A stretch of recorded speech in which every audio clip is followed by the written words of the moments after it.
सब आदमी तो डिजिटल बैंकिंग करते हैं। अब बहुत आदमी क्या है ना, उसका पैसा कट रहा है या कुछ हो रहा है, इसका कारण क्या है? ये फ्रॉड हो रहा है।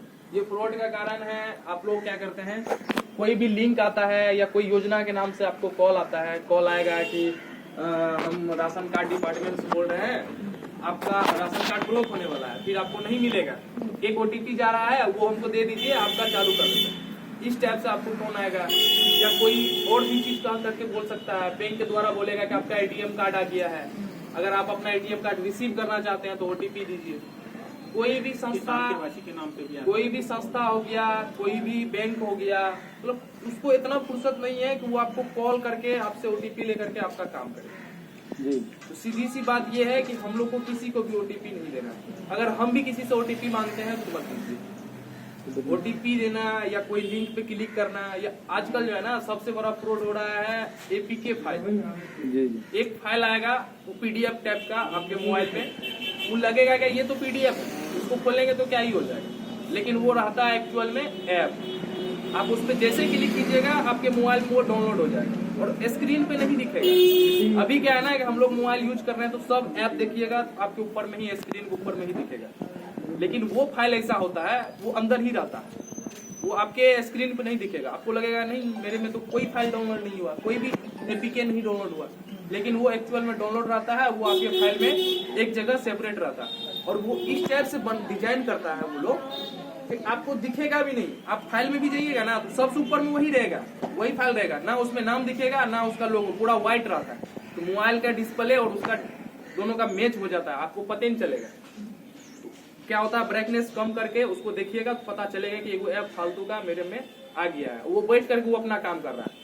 वो ऐप का काम क्या है, जो वो आपको भेजा है, जिसको आप अलाउ दिए हैं डाउनलोड करके, वो आपका फोन वहां से देख रहा है आप क्या क्या कर रहे हैं।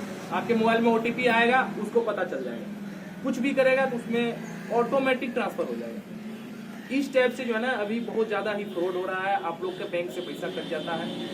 ये सब चीज से सावधान रहना है। आपको कोई भी बैंक के लोगो लगा करके WhatsApp पे मैसेज आ सकता है, या कोई डिपार्टमेंट से आपको मैसेज आ सकता है, लेकिन वो रहता है फ्रॉड। या ये भी हो सकता है कि कोई इंस्पेक्टर बन के फोन करेगा, बोलेगा कि हम पुलिस डिपार्टमेंट से बोल रहे हैं, यहाँ बोल रहे हैं, वो सब फ्रॉड है ना। सबसे पहले वेरीफाई करना है, उसके बाद ही कुछ करना है। ये रहा आपका फ्रॉड से कैसे बचा जाए। अब आ जाते हैं गवर्नमेंट के द्वारा बहुत सारा अभी जो है ना स्कीम चल रहा है, बहुत सारा योजना आया हुआ है। अभी जैसे में हाल फिलहाल में महिला लोग का आया था 10,000 रुपया हुआ, इसके बाद वृद्धा पेंशन है, देखा जाए तो बहुत सारा चीज है। हम लोग क्या है ना, PM किसान योजना है, तो हम लोग इसका लाभ तो सरकार दे रही है, लेकिन हम लोग उसको ले नहीं पा रहे हैं। अप्लाई भी करते हैं, बैंक के समस्या के कारण जो है ना वो नहीं ले पा रहे हैं। अब समझते हैं क्या समस्या हो सकता है। अब मेरे पास 5 गो बैंक है, हम तो सोचेंगे किसी न किसी में तो पैसा आएगा, लेकिन समस्या हो सकता है। अब सपोज डेट मान लेते हैं मेरे पास स्टेट बैंक में है खाता मेरा, और वो DBT लिंक है। DBT लिंक बताएंगे आप लोग को, उसमें DBT लिंक है, यानी कि सरकारी योजना का कोई भी पैसा आएगा तो वो स्टेट बैंक में आएगा। अब क्या है ना कि मेरे पास 2-4 बैंक है, तो हम ये सोच रहे हैं कि किसी न किसी में तो आएगा।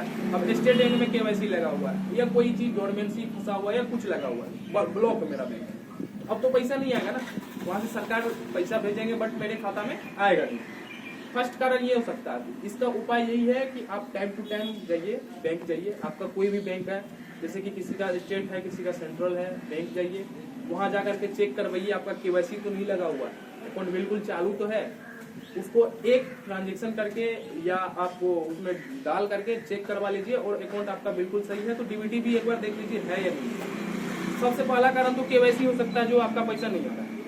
अब दूसरा कारण समझते हैं। दूसरा कारण DBT लिंकिंग। अभी DBT लिंकिंग बहुत आदमी नहीं समझे हैं। DBT लिंकिंग होता है, गवर्नमेंट पहले क्या है ना, पहले कोई योजना आता था तो या तो मुखिया द्वारा आता था, या एक प्रधान होता था गाँव में, उस टाइप से पैसा भेज करके उसको हाथ में दिया जाता था, या कोई भी सरकारी संस्था में बुला करके दिया जाता था। अब क्या है, आप भी आ जाइए कल, सुन लीजिए। पहले क्या होता था ना कि सरकार दिया 10,000 रुपया आपके नाम से, आपके हाथ में आते आते 2,000-3,000 आ जाता था, यानी कि बीच में बेचुलिया जो होता ना, बीच का आदमी सब खा जाता था। इसीलिए सरकार लाया है ये स्कीम DBT। ठीक ना। इससे क्या है कि आपका खाता से जब अगर डीबीटी हो गया, आपका कोई भी पैसा है वो डायरेक्ट आपके खाता में आएगा। तो डीबीटी लिंकिंग क्या है ना कि बहुत सारा बैंक का अलग अलग प्रक्रिया होता है। स्टेट बैंक में क्या है, फॉर्म भर के दीजिएगा, आपको 1 हफ्ता का समय लगेगा या 15 दिन भी लग सकता है। तो सब बैंक का एक अलग अलग है। अब इसी में आ जाते हैं हम एयरटेल पेमेंट बैंक में। एयरटेल पेमेंट बैंक में क्या है कि हमारे यहाँ आप 3 मिनट में खाता खुला लीजिए, 5 मिनट के अंदर में डीबीटी लिंक करके आपका सब कुछ क्लियर कर सकते हैं। यानी कि आपका कोई भी गवर्नमेंट का पैसा नहीं आ रहा है या फंसा हुआ है तो आप यहाँ पे खाता खुला सकते हैं, ठीक ना। जैसे कि यहाँ पे हमारा एयरटेल पेमेंट बैंक सीएसपी पड़ता है, क्या नाम है, जय गुरुदेव टेलीकॉम। जय गुरुदेव टेलीकॉम है यहाँ पे बगल में, एयरटेल पेमेंट बैंक का सीएसपी। तो यहाँ पे आप जो है ना खाता खुला करके डीबीटी करा सकते हैं, या किसी का खाता ऑलरेडी खुला हुआ है तो डीबीटी आप मिनटों में करा करके अपना काम करा सकते हैं। तो ये है आपका मतलब डीबीटी लिंक करा सकते हैं आप तुरंत, मतलब जो है हाथों हाथ लेके, हाँ कोई भी खाता से, कोई भी खाता नहीं है एयरटेल पेमेंट बैंक में खाता खुला लीजिए। खाता है तो वो ब्रांच जाइएगा, जैसे स्टेट बैंक में है तो स्टेट बैंक में जाइएगा। यहाँ पे खाता खुलाने से अगर डीबीटी का पैसा कहीं पेंडिंग भी होता है तो इस अकाउंट में अपने आप अब मान के चलिए आपका स्टेट बैंक है, उसमें डीबीटी लिंक, ठीक ना, और बैंक में कुछ दिक्कत, बैंक सही नहीं हो पा रहा, आप काहे लो उतना परेशान होइएगा जब आपके पास दूसरा भी ऑप्शन है। दूसरा ऑप्शन है कि आप उसमें लिंक है, वो हट जाएगा, मेरे में लिंक हो जाएगा। आपका कोई भी पैसा है, वृद्धा पेंशन का है, कोई भी पैसा नहीं आ रहा है तो इसमें आ जाएगा। तो ये हो गया आपका डीबीटी लिंक। डीबीटी लिंक, यही सब चीज है, ठीक ना। आप लोग को अगर कोई सवाल है बैंक से रिलेटेड तो पूछ सकते हैं। बैंक से कोनो बात है तो पूछ सके जा। हम समझे कि कोई भी बैंक उस बैंक का खाता इससे डीबीटी करना चाहेगा तो हो जाएगा। इसमें खाता खुलवाइएगा, तुरंत हो जाएगा, वहाँ से हट जाएगा। सरकारी जैसे खाता जिसे में खुल जाता था, बोलिए ना 5 लाख। जो खुला है उसमें जो पैसे अच्छा रुक जाइए 1 मिनट, बढ़िए ना, क्या हुआ, बढ़िया। आप ही बैठिए ना, यहाँ बैठ जाएंगे, यहाँ बैठ जाएंगे, आप बैठिए, आप बैठिए, आप भी आ जाइए, इस पे बैठिए।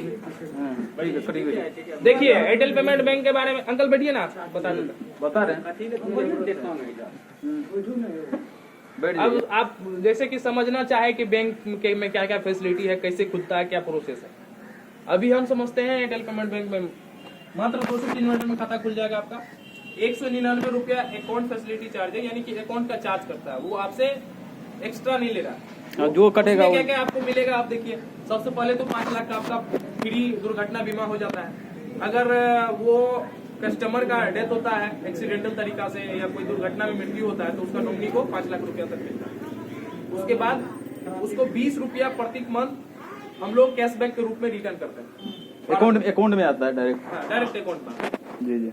और उसके बाद साथ साथ हम लोग एक और इंश्योरेंस देते हैं। अगर उसका तबीयत खराब हो जाता है, वो आईसीयू में भर्ती होता है, तो उसको 20,000 तक का हम लोग देते हैं।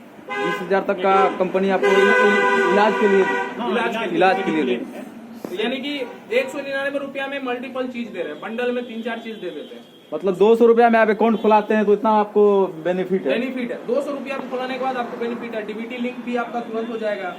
उसके बाद आपके अगल बगल में VCSP मिल जाएगा। कभी भी चेक कराना होगा या कुछ दिक्कत होगा तो वहाँ पहुँच करके आप अपना मोबाइल चलाते हैं तो UPI भी, फोन पे गूगल पे और ज्यादा सारा चीज जो भी है तो तुरंत मिल जाएगा।